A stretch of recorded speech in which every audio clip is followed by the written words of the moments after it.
नमस्कार, न्यूज 18 मध्य प्रदेश छत्तीसगढ़ देख रहे हैं आप। मैं हूं प्रशांत कटारे। उपचुनाव के अखाड़े में घंटी भले ही नहीं बजी वो, लेकिन दिग्गजों के दांव शुरू हो गए हैं। हर कोई इस फिराक में है कि सामने वाले की कमजोर नब्ज पकड़ी जाए और उनका पक्ष जरा मजबूत हो जाए। सियासत के दांवपेच जारी हैं। हर दिन कुछ ना कुछ नया हो रहा है। हर कोई नए पैंतरे अपना रहा है, एक दूसरे पर पैनी नजर रख रहा है और इन्हीं सबको पिरोकर लाते हैं हम आपके सामने। तो आइए शुरू करते हैं खास पेशकश उपचुनाव का रण।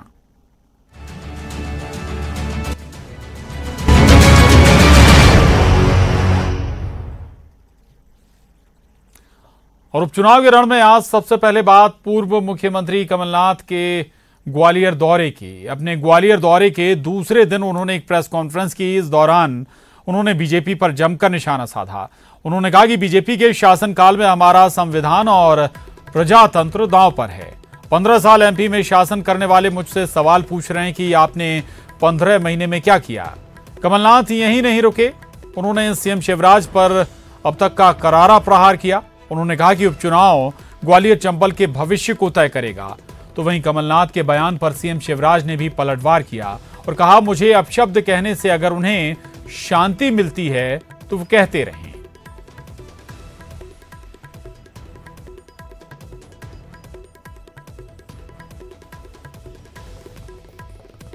शिवराज जी 10 दिन में माफ नहीं किया। शिवराज जी आप इतने नालायक तो नहीं है कि 53 लाख कर्जा नहीं माफ पहचान नहीं सकते, कैसे कार्रवाई होगी। जाकी रही भावना जैसी प्रभु मूरत देखी तुम तैसी। मैं तो किसी को नालायक नहीं कहता, पहले ही मुझे नालायक कह चुके हैं वो। अब मैं जैसा हूं मेरी जनता जानती, मेरा प्रदेश जानता है और उनकी आत्मा को संतुष्टि मुझे नालायक में बोलने में मिलती है तो बोल के प्रसन्न हूं, मुझे क्या पता। मनोज राठौर हमारे साथ जुड़ रहे हैं। मनोज, ये सियासी बयानबाजी, अभी चुनाव की तारीखों का ऐलान हुआ नहीं, उससे पहले ये आग और ज्यादा गर्म होती हुई नजर आ रही है। यानी आने वाले दिनों में भी हमें इस तरह के जुबानी हमले एक दूसरे पर देखने को मिलेंगे। मनोज।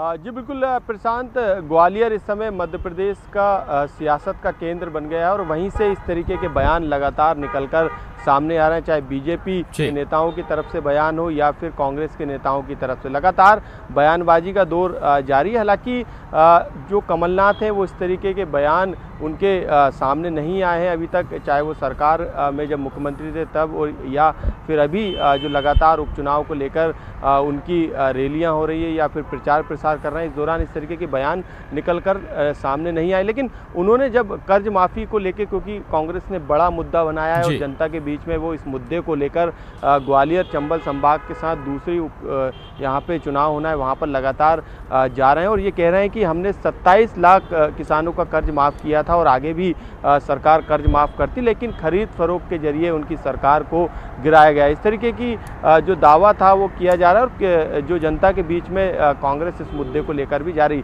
इसी संबंध में उन्होंने कहा कि शिवराज लगातार इस बात को कहते हैं कि कर्ज माफ़ नहीं किया गया। 10 दिन का वादा किया था जब सरकार नहीं बनी थी और सरकार बनने के बाद 10 दिन में कांग्रेस सरकार ने कर्ज माफ़ नहीं किया। तो इसी संबंध में उन्होंने इस बात को कहा था। हालांकि अब इस पर जो है पलटवार करते हुए शिवराज बिल्कुल एक बात और मनोज, चूंकि सामने आया ग्वालियर चंबल से सबसे बड़ी ठेस अगर कांग्रेस को मिली है तो वो ग्वालियर चंबल से मिली है और वहीं पर जाकर ये बयान सामने आया। हम इसे एक टीज भी कहें कांग्रेस की या कमलनाथ की।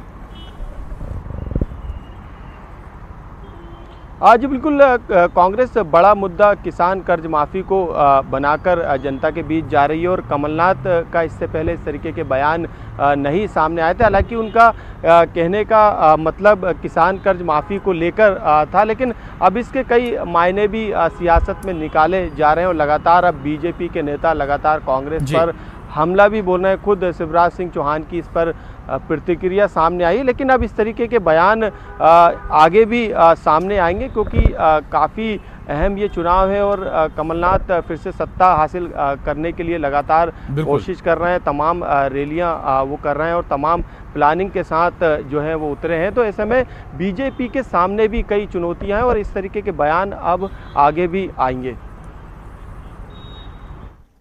बिल्कुल, यहाँ हर मुमकिन कोशिश बीजेपी और कांग्रेस के जरिए हो रही है और खुद कमलनाथ अब ग्वालियर चंबल का दौरा कर रहे हैं। 2 दिनों का दौरा उन्होंने किया और स्वाभाविक है कि ग्वालियर चंबल में जो खोई जमीन है उसे वापस पाने की ललक कांग्रेस के अंदर नजर आ रही है। शुक्रिया मनोज आपका इस पूरी जानकारी के लिए। आगे बढ़ते हैं। भोपाल में आज सीएम शिवराज सिंह चौहान ने वनवासियों को सौगात दी। जनजातीय संग्रहालय में आयोजित वनाधिकार उत्सव में सीएम ने वनवासियों को 22,000 से ज्यादा वनाधिकार पट्टे बांटे। इससे 47 जिलों के वनवासियों को फायदा होगा और इस मौके पर सीएम ने वीडियो कॉन्फ्रेंसिंग से हितग्राहियों से बातचीत की और वनवासियों के हर हित का ध्यान देने की बात कही। उनकी माने तो बीजेपी की सरकार और उनकी नीति है कि जो गरीब है वो सबसे पहले है और इसके साथ ही उन्होंने ये ऐलान भी किया कि उनकी सरकार वनवासियों के बच्चों की पढ़ाई में कोई कमी नहीं आने देगी। उन्होंने आज घोषणा की कि आदिवासियों वनवासियों के छोटे मोटे झगड़ों में दर्ज केस वापस होंगे। आगे बढ़े और मुख्यमंत्री के नाते आज भी मैं कहता हूं, भारतीय जनता पार्टी की विचारधारा भी यही है, जो सबसे नीचे, सबसे पीछे, सबसे गरीब, उसके लिए सबसे पहले निकाय के लिए सरकार, और इसलिए हक है, हमारा अधिकार है। और ये मेरा संकल्प और प्रतिज्ञा है कि मैं दे के रहूंगा चाहे कुछ हो जाए। पढ़ाई में बच्चों की कोई कमी मामा नहीं रहने देगा। आपको कुछ नहीं लगा, बस बच्चों को ढंग से पढ़ेंगे, स्कूल भेजना। छोटे मोटे कई आपराधिक मामले, उनमें अदालतों की चक्कर काटने पड़ रहे हैं। मैं 302 की बात नहीं कर रहा, 307 की बात नहीं कर रहा।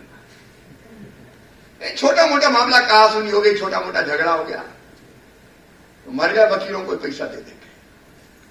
मैंने निर्देश दिए हैं कि जितने ऐसे छोटे मोटे आपराधिक मामले हैं जो वर्षों से चल रहे हैं और आदिवासी गरीब परेशान है, वो सब के सब वापस ले लिए जाएंगे।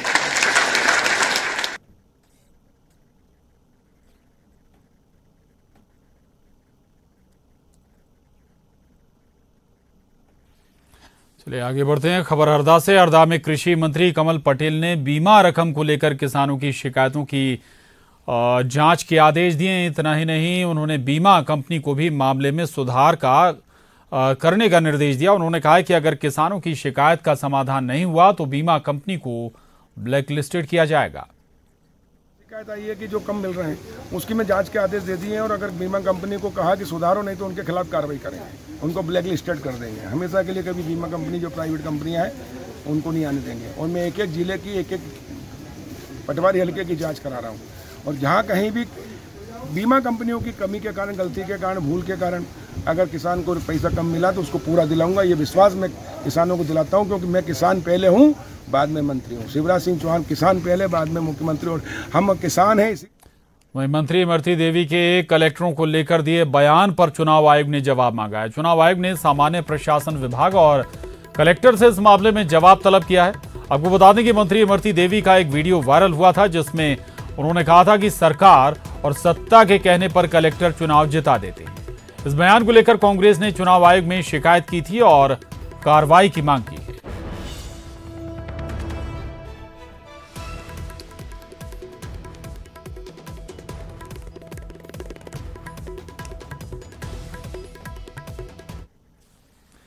वहीं एमपी कांग्रेस ने चुनाव आयोग से मांग की है कि उपचुनाव वाले जिलों में तैनात अफसरों को हटाया जाए। वहीं चुनाव आयोग के मंत्री इमरती देवी से जवाब मांगने पर कांग्रेस प्रवक्ता भूपेंद्र गुप्ता ने कहा कि पूरे मामले को गंभीरता से लेते हुए आयोग को अफसरों को हटाने के निर्देश जारी करने चाहिए।